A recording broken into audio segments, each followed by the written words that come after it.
এই মুহূর্তেই সবচেয়ে বড় খবর, দ্য বিগ ব্রেকিং নিউজ। আপনারা দেখছেন বারাসাত টিভি। বারাসাত টিভি চ্যানেলে সবাইকে স্বাগত জানিয়ে শুরু করছি আজকের বিশেষ প্রতিবেদন। বাঁকুড়ার জয়পুরে বামেদের বাজিমাত, মেটালি জিপিতে সিপিআইএম এর বড় জয়, ভোটের অঙ্কে এগিয়ে বামেরা। বাঁকুড়ার মেটালি জিপিতে বামেদের বাজিমাত, শাসক দলের ঘুম উড়িয়ে বড় জয় সিপিআইএম এর। বাঁকুড়ার জয়পুর বিধানসভা এলাকার মেটালি গ্রাম পঞ্চায়েতে এবার ভোটের ফলাফলে বড়সড় চমক। মোট 14টি আসনের মধ্যে সিপিআইএম এর নেতৃত্বাধীন সমীকরণ 7টি আসন দখল করেছে বলেই কিন্তু দাবি করা হচ্ছে। অন্যদিকে তৃণমূল কংগ্রেস পেয়েছে 5টি এবং বিজেপি পেয়েছে 2টি আসন। এই ফলাফল নিঃসন্দেহে বামেদের কাছে রাজনৈতিকভাবে গুরুত্বপূর্ণ। বিশেষ করে দীর্ঘদিন ধরে রাজ্য রাজনীতিতে শাসক দলের দাপট নিয়ে যে আলোচনা রয়েছে বা চলছে, তার মাঝেই একেবারে মেটালির মতো এলাকায় বামেদের এমন ফলাফল ঘিরে নতুন করে কিন্তু রাজনৈতিক বার্তা তৈরি করেছে। লাল পতাকার দাপটে পিছিয়ে কি শাসক দল কি এবার? একসময় যেখানে বিরোধীদের সংগঠন নিয়ে প্রশ্ন উঠত, সেখানেই এখন ভোটের অঙ্কে বামেদের শক্ত একেবারে বা শক্তি দেখানোর যে দাবি উঠেছে।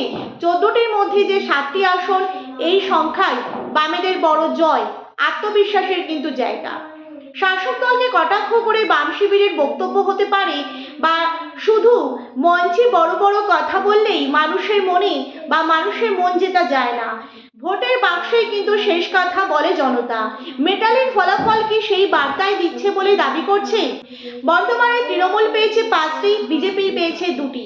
কার দিকে যাচ্ছে সমীকরণ? মেটালির যে গ্রাম পঞ্চায়েতে তৃণমূল কংগ্রেসের আসন দাঁড়িয়েছে 5টি এবং বিজেপি পেয়েছে 2টি, অর্থাৎ এই 2টি প্রধান প্রতিদ্বন্দ্বী দলকে পেছনে ফেলে যে বামপন্থী সমীকরণ 7টি আসনে এগিয়ে রয়েছে। তবে এই ফলাফলকে কি বৃহত্তর রাজনৈতিক পরিবর্তন বা পরিবর্তনের কি চূড়ান্ত প্রমাণ হিসেবে দেখার? তবে এই ফলাফলকে বৃহত্তর রাজনৈতিক পরিবর্তনের চূড়ান্ত প্রমাণ হিসেবে দেখার আগেই আরও এলাকায় ফলাফল এবং সামগ্রিক যে ভোটের যে প্রবণতা দেখা কি জরুরি? কি যে ফলাফল বামেদের আত্মবিশ্বাস যে বাড়বে তা কিন্তু বলাই যায়।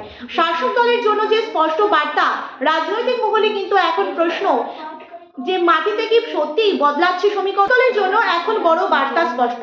রাজনৈতিক মহলে কিন্তু এখন প্রশ্ন, বাঁকুড়ার যে মেটালিতে যে ফলাফল, সত্যিই কি বদলাচ্ছে সমীকরণ? দীর্ঘদিনের রাজনৈতিক আধিপত্যের পর যদি বিভিন্ন এলাকায় বামেরা আবারও সংগঠন এবং ভোটে জায়গা করে তৈরি করতে শুরু করে, তাহলে কি আগামী দিনের লড়াই যে আরো জমজমাট হতে পারে, সেই কি ইঙ্গিত মিলছে?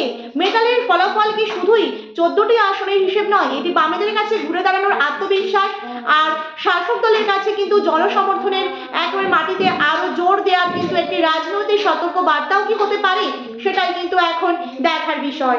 সব মিলিয়ে লড়াই এখন ভোটের ময়দানে। শেষ কথা বলবে মানুষ, আর সেই কথাই দেখা যাবে ভোটের বাক্সে।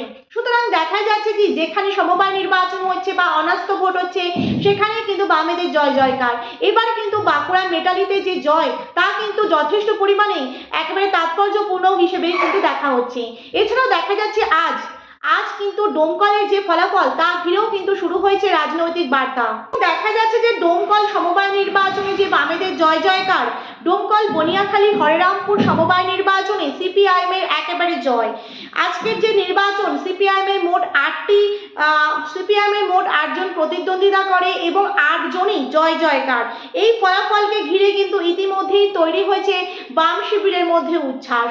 ডোমকল বিধানসভায় বিধায়ক মোস্তাফিজুর রহমান সিপিআইএম এর তিনি কিন্তু উপস্থিত ছিলেন এই বিজয় মিছিলে, এবং বামেদের লাল আবিরের খেলা কিন্তু যথেষ্ট পরিমাণে একবারে তাৎপর্যপূর্ণ হয়ে উঠেছে বর্তমানে রাজ্য রাজনৈতিক মহল। এছাড়াও বাঁকুড়া জেলায় যে সিপিআইএম এর পঞ্চায়েত নির্বাচনে যে জয়, তা কিন্তু আগামী দিনে কোন রাজনৈতিক বার্তা দিচ্ছে, সেটাও কিন্তু একটা দেখার বিষয়।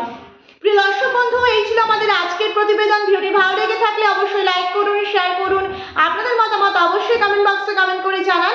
নতুন দর্শক হয়ে থাকলে চ্যানেলটিকে সাবস্ক্রাইব করে পাশে থাকুন নতুন নতুন ভিডিওর আপডেট পাওয়ার জন্য। আজকের মতন এই পর্যন্ত, ধন্যবাদ সকলকে।